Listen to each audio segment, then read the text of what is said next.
Thank you so much to everyone for taking time out of your busy schedule on the day the INC inaugurated its new huge forum. Thank you first to FNF, to Jules, for really pulling us all together today.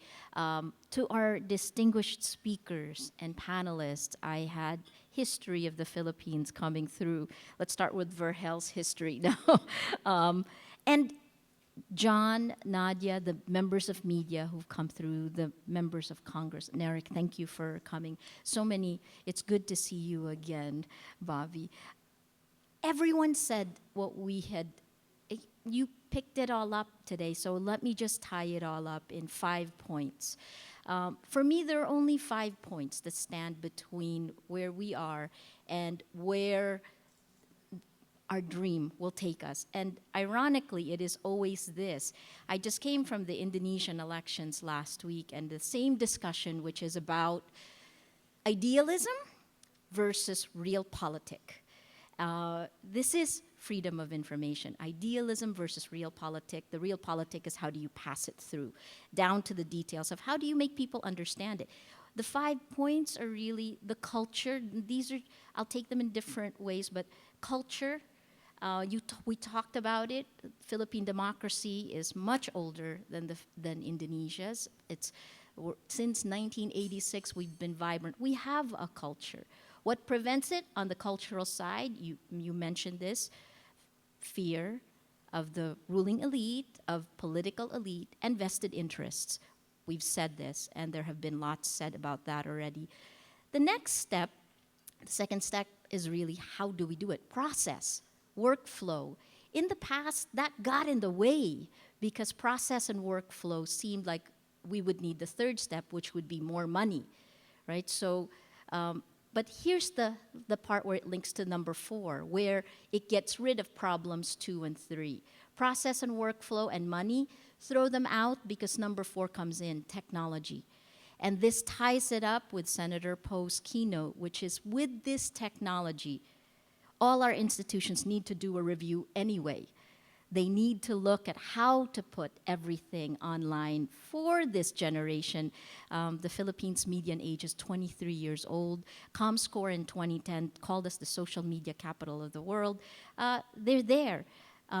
So fourth, technology is a game changer, and let me tie it back with what Senator Poe said, which is the wisdom of the crowd, which ties with fear, because the wisdom of the crowd can turn into a lynch mob like that, online and in the real world.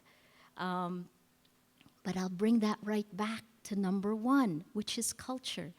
Isn't that what democracy really is?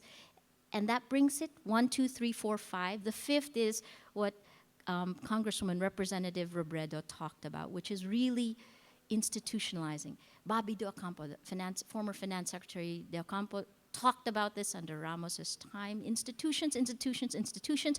FOI, I do not want to add any more to the words that have been said about it. It is the last 2 minutes. As a journalist, and I'll leave it with this last thought, when I handled a primetime newscast, I used to think people wouldn't care about it. And the challenge is to tie it to poverty and real life. But it already is because of number 4. 94% of Filipinos who are on the internet. We have 104% cell phone penetration rate. It costs 2 pesos a day now to get on Facebook unlimited. It is free on another telco. So the telcos have made social media a part of our lives. One of our 20-somethings said, I don't care about getting married, I just need internet. You laugh. This generation is really different. So, and then she went on to hug the computer. Again, I tell you, I know firsthand, I think they keep me young. This generation is different.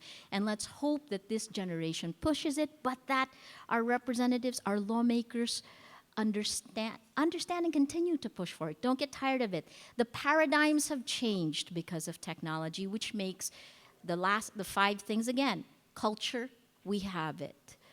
Processes, we will build it. Resources, we need to put it in anyway. Technology, the game changer that's already there.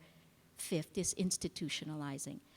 I wish you all a great lunch. Thank you so much for coming. Thank you.